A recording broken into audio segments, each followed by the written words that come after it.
Hey there, everybody. How's it going? Welcome back to another awesome episode of On the Throttle with Jacqui Van Ham, my buddy Josh Trocchi out here bringing you all of the news going on out here in motorcycles and power sports. Welcome back to another great episode. If you're a regular watcher, welcome back. Welcome back. If you're new to the program, thank you for joining us. As always, you can go watch all of our back episodes. They live forever and ever out here on the internet over on YouTube or on our Facebook page. So for today's show, we're going to be talking about in my neck of the woods, we're going to be talking a little bit of American flat track racing, which just wrapped up its 2023 season. And I've got some new news about old bikes. Josh, what you got going on in your neck of the woods? New news about old bikes. That sounds interesting to me. So I have new news about a new bike that's coming and then spy shots of another new bike that may be coming. So this is all about teasers today. So there's all sorts of great information that you're not going to get until later, but we're going to give you the good stuff about it up front. Speaking about great information that's coming later, we're going to have to wait for those stories after this word from our sponsor.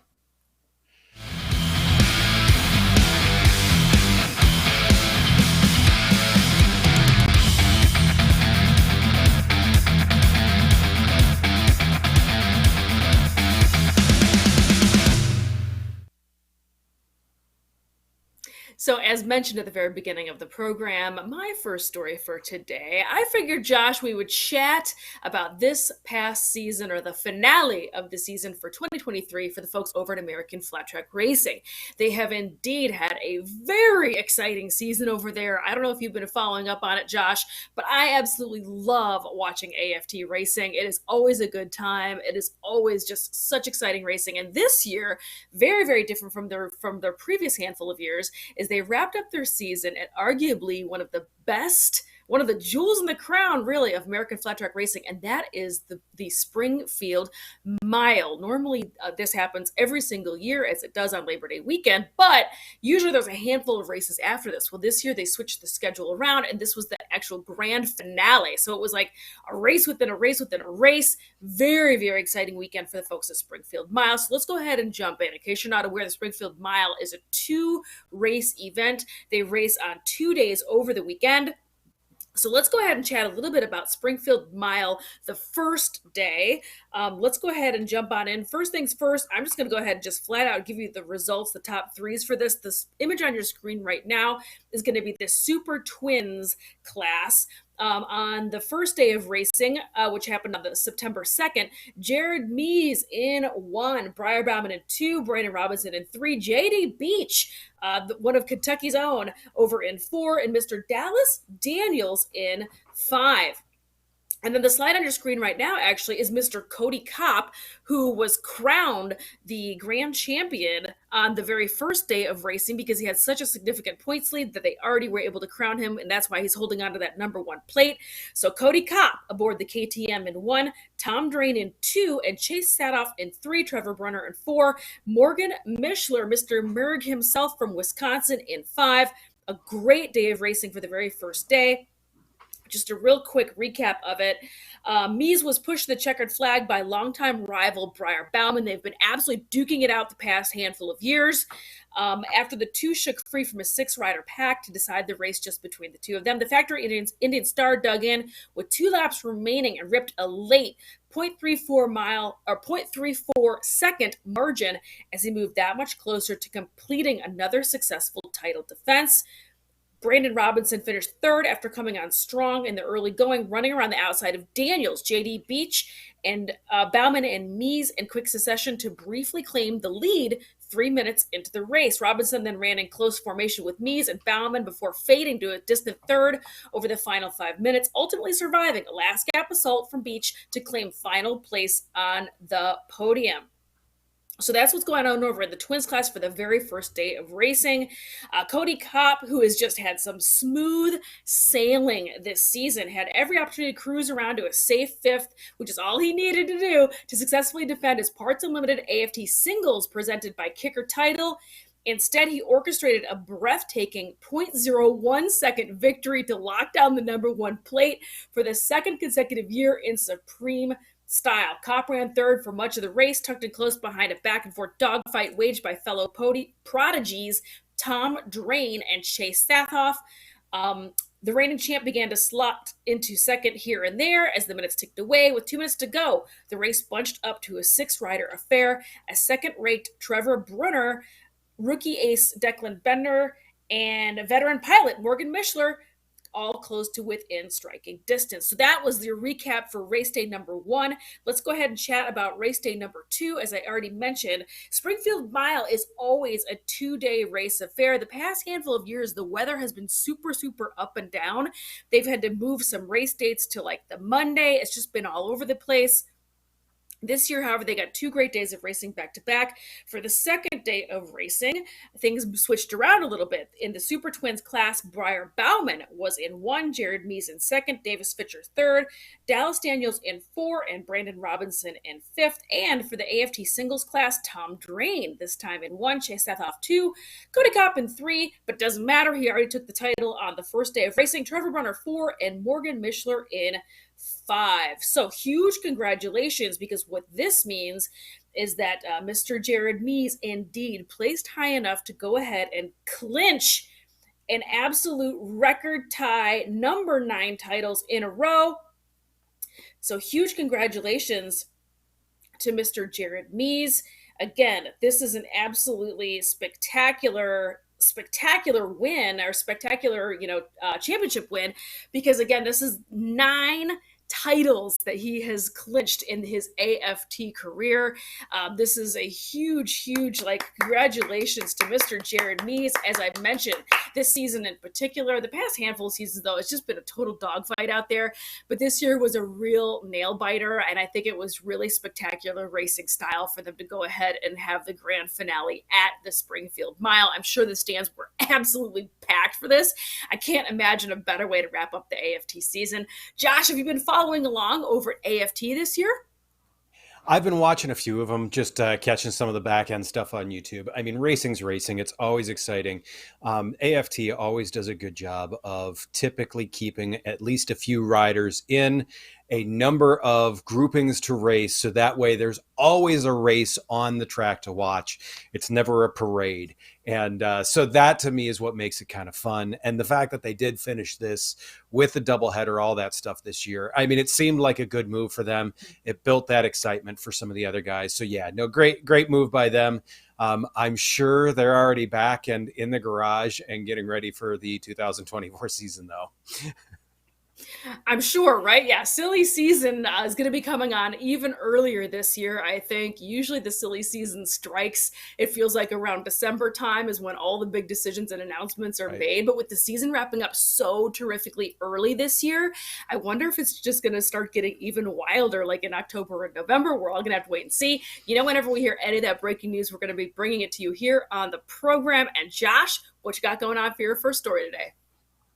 So there was a teaser that came out that the internet is an amazing thing because there's so many people out there that will just do so much digging and find little tidbits of information that come together for a piece of puzzle.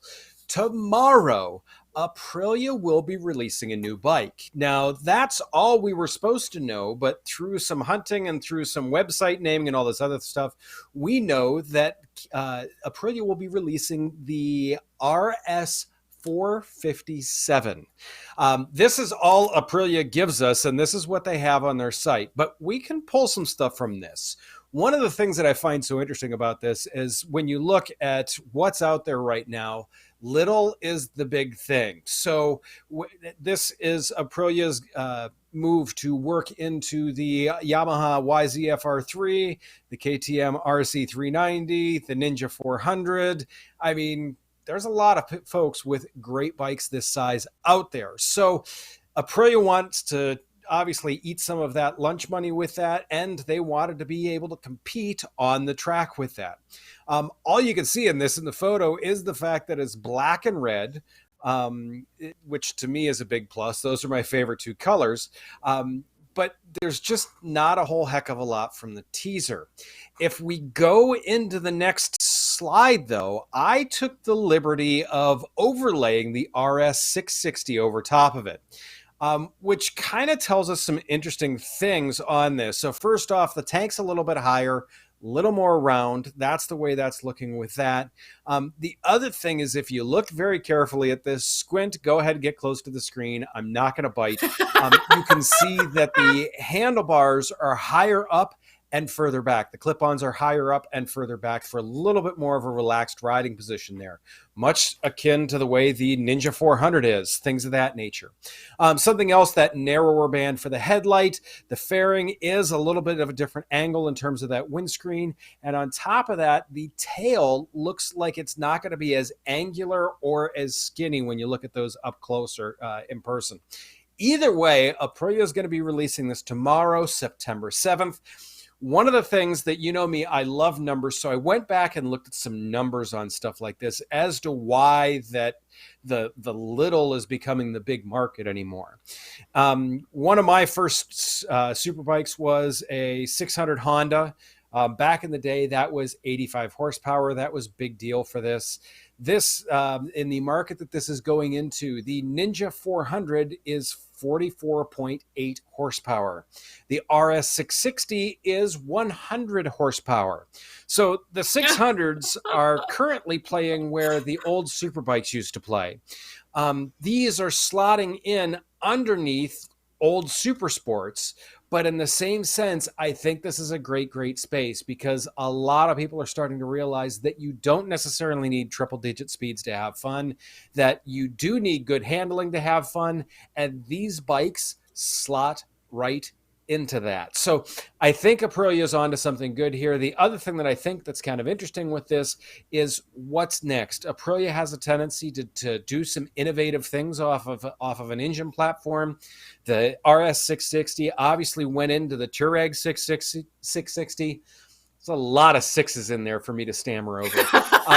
With that being said, I wonder what else this engine is going to be used in down the line. I'm assuming this is going to be a twin. We're not really sure, though. It's going to be interesting to see.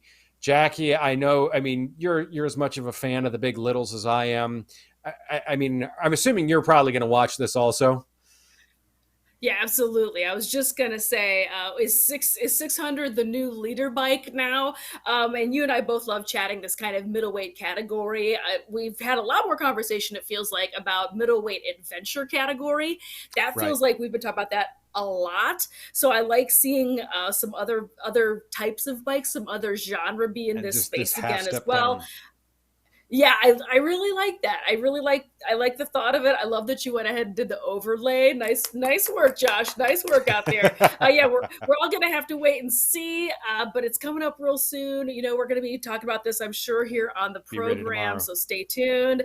Really excited about seeing what's coming from the folks over at Aprilia. Now, my next story, as I mentioned at the top of the program, I've got some new news about some old bikes, but we're all gonna have to wait for that story after this word from our partner.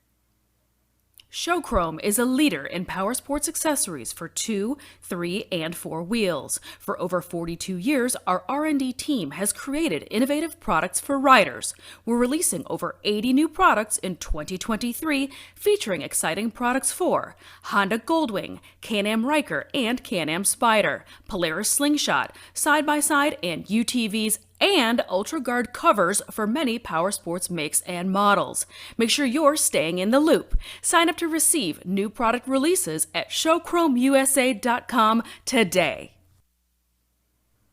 Thanks again to the folks at ShowChrome. Now, my story is actually, it's a bit of a two-parter, but they do kind of tie together. And the very first thing I wanted to talk about is the fact that a new documentary is going to be streaming here in a handful of weeks.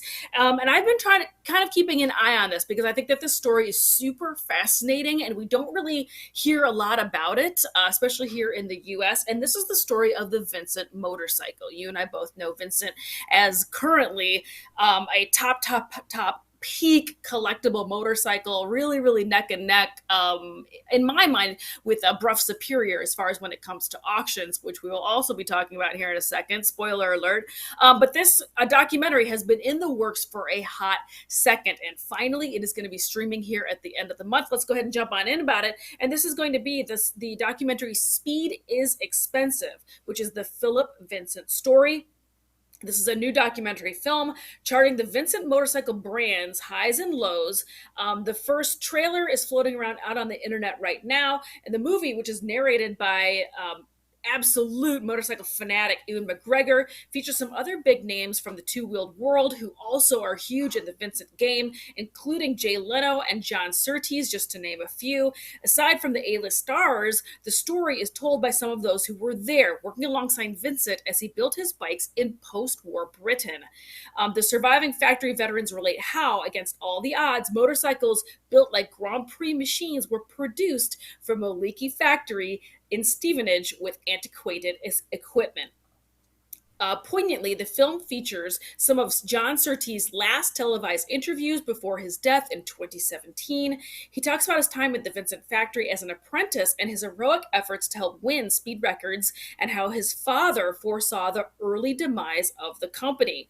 The film has come about thanks to a chance find of some of the historic in color and black and white film reels that were found in Philip Vincent's mother's garage. The films, which are shot by Vincent himself, chart his life away from the two-wheeled factory and in his personal life.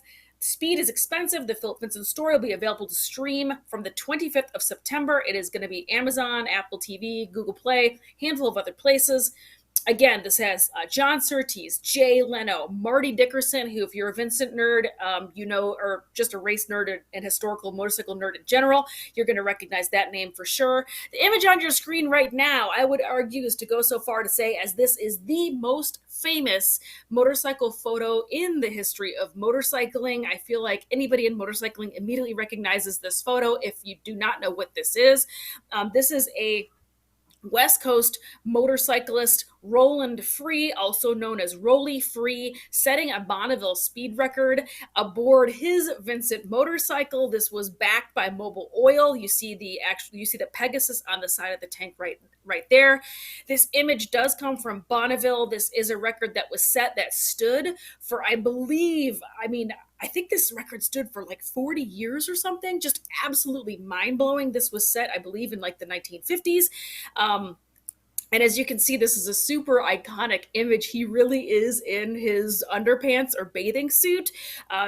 The story of this, how this happened, is he was wearing leathers for his original run. He did have some sort of get off or incident. His leathers ended up getting damaged. He also was very, very, very, very close to setting that record. So his belief was by shedding those leathers, he was able to shed a little bit of weight as well as make himself more aerodynamic. The rule book, all it says is you have to have head covering, I believe, and feet covering at the time.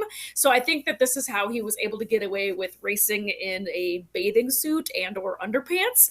So this, to me, in my mind, is arguably one of the most famous images in all of motorcycling, like I said, and that is aboard a Vincent motorcycle. Whether you knew it or not, you're going to want to know about this story. And it takes place at the end of the month. Now, that leads me to my two-parter of today's story, because there is a Vincent going up for auction in this week's National Motorcycle Museum auction that is being hosted by the folks over at Mecum. So this story we reported on here, Josh, a handful of months ago. The National Motorcycle Museum, which was based in Iowa. This was owned by Jill and John Parham from J&P Cycles fame. John unfortunately passed away a handful of years ago. They were keeping the museum running, but now due to just needing to pay some bills and it wasn't quite making enough money to keep it open, they decided to go ahead and liquidate a good part of the collection. This is currently at auction right now. Again, this is hosted by the folks at Mecum, so you can go over to their website and go check it out. They will be streaming all of this action in real time. If you got some money burning a hole in your pocket, I bet you could also bid for some bikes online. And as I mentioned, they do absolutely have at least, maybe they only have one Vincent that is going up for this auction as well. But if you click on over to the Mecum website, they do cover and touch on some of the real high points of the collection, including a 1915 Flying Merkle Twin, a 1937 Brough Superior SS 80. There's a 1923 Indian Scout Hill Climber. There's a 1939 BMW R12. There's a 1912 Indian Bell Drive Single, and it goes on and on and on. Bunches of beautiful bikes. They also have tons and tons of just fascinating stuff as part of this collection. John and Jill put together a really, really beautiful motorcycle museum. If you missed out on it, do at least go follow along over on the website. You can't go see it in person anymore because this collection will be broken up and sold, but there was bikes, there was some automotive stuff in there, there was airplanes in there, there was scooters, there was small bikes, there was just tons and tons of really neat stuff, as well as tons of memorabilia that went for auction, that is going for auction this week as well. So that is my story about new news for old bikes and old stuff. Josh, what do you think about this doubleheader story for me about Vincent and the National Motorcycle Museum collection going for sale at Mecum? First off, I've made sure that I haven't clicked on it because of the fact I do not want to do dumb things with my wallet.